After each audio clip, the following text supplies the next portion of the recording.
Hey guys, this is Tom McCullough reporting from the White House with the Next News Network. And folks, welcome to one of the last bastions of truth here in the press briefing room. While the fake news clowns at CNN and MSNBC twist themselves into knots to spin lies, the Next News Network is here bringing you the real deal straight from the heart of power in Washington. And let me tell you, today's a big day. President Trump's making waves as always, and we've got a lot to cover.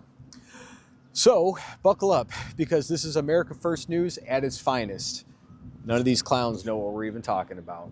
And let's start with the bombshell out of the White House today. President Trump just signed an executive order that's going to turbocharge our economy like never before. It's called the United States Investment Accelerator, and it's a game changer. All right, so here's the deal. America's the strongest economy on the planet, but for too long we've been choked by red tape, stupid regulations that slow down businesses and scare off big investors. So what's Trump going to do? He said he's had enough. He said no more. This order sets up a new office in the Commerce Department to cut through the nonsense and fast-track investments over $1 billion. That's B, a capital B, billion, folks. The Investment Accelerator's mission? It's to make it easy for companies, big and small, American and foreign, to build right here in the United States of America. They're going to slash regulations where they can, open up our natural resources responsibly, and even team up with state governments to get rid of roadblocks. And Trump's not messing around. He's unleashing prosperity like we haven't seen since, his first term. And get this, they're taking over the CHIPS program office too, promising better deals for taxpayers than Sleepy Joe ever dreamed of. And this is what winning looks like, people. The elites hate it, but American workers love it. I know I love it. Tell me about it in the comments. Now let's talk about the border. Over the weekend and today, the Trump administration dropped some serious truth bombs. We have been out since about 4:30 this morning. The great men and women of law enforcement have been working on this operation for days and days, and probably weeks. Early this morning, one of the top leaders of MS-13 was apprehended. He was the leader for the East Coast, one of the top 3 in the entire country. Right here in Virginia, living half an hour outside of Washington, D.C. He is an illegal alien from El Salvador, and he will not be living in our country much longer. He's in custody this morning. One of the top leaders right here near our nation's capital. I just cannot thank Governor Youngkin enough for his leadership in this effort. This has been a joint effort with state and local agencies. FBI Director Patel, thank you so much. They're touting massive success down there, and for good reason. Illegal crossings, they're way down. Deportations, they're skyrocketing. The wall is getting taller every day. They've got hard numbers showing Border Patrol's rounding up criminals, drug runners, human traffickers, you name it, at a pace that would make Obama faint. Trump's team says they slashed legal entries by double digits since January thanks to his no-nonsense policies. The left's screaming about it, but the facts don't lie. America's safer because Trump is in charge. I feel safer. I know you guys do. And speaking of winning, mark your calendars for Wednesday, April 2nd. That's when Trump's new tariffs kick in. He's slapping a big fat tax on imports from countries that have been ripping us off for years. Think China, think Europe, and others. It's reciprocal, it's fair, and it's about time. Trump's calling it Trump's Liberation Day, and he's not wrong. No, I have no intention of it, no.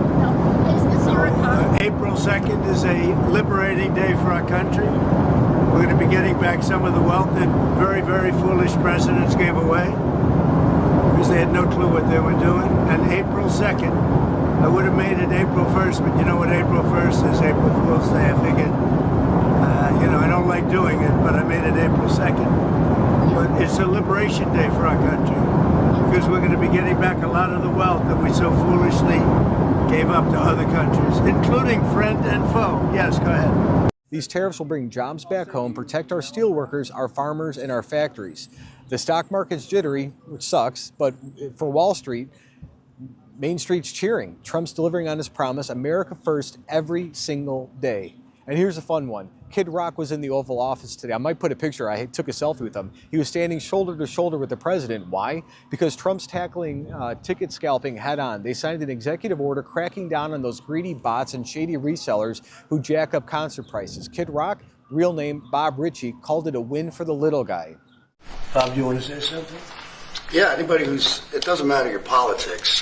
First off, thank you, Mr. President, because this has happened at lightning speed. I know you I want to make sure Alina Habba gets her credit too, because I know she worked very hard on this, but thank you for making this happen so quick. Anyone who's bought a concert ticket in the last decade, maybe 20 years, no matter what your politics are, knows that it's a conundrum. You buy a ticket for $100, by the time you check out, it's $170. You don't know what you can charge for it, but more importantly, these bots.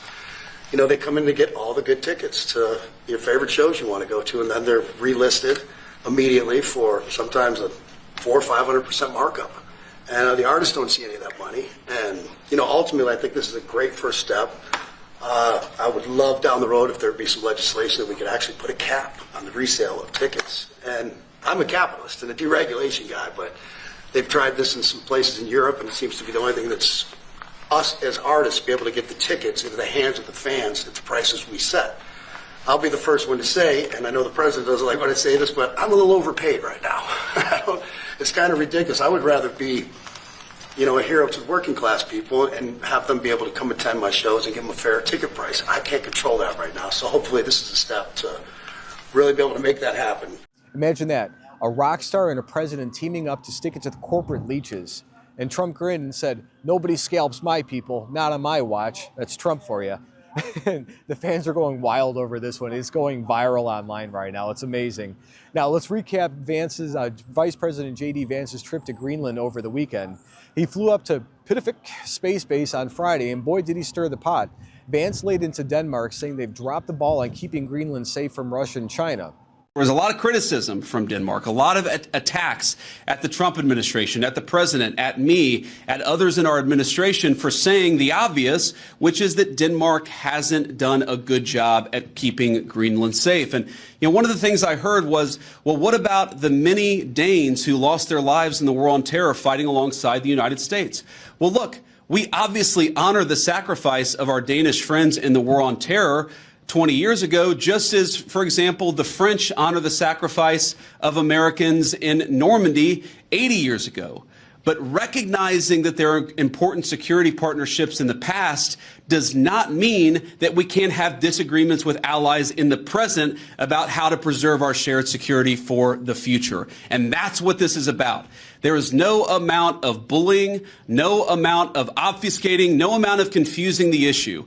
Our message to Denmark is very simple. You have not done a good job by the people of Greenland. You have underinvested in the people of Greenland, and you have underinvested in the security architecture of this incredible, beautiful landmass filled with incredible people. That has to change. And because it hasn't changed, this is why President Trump's policy in Greenland is what it is. It's consistent with the first Trump administration, where you saw significant investments in Arctic security, and it will continue over the next 4 years under President Trump's leadership. And honestly, he's right. Those two are circling the Arctic like vultures, eyeing the minerals and shipping lanes. Trump's been crystal clear. America needs Greenland for national security. Vance didn't mince words. He told the Danes to step up or step aside. And the locals weren't thrilled, and Denmark's whining about the tone, but who cares? Trump and Vance are putting American interests first, not coddling European feelings. That's the absolute truth. And it's the timing, it's perfect.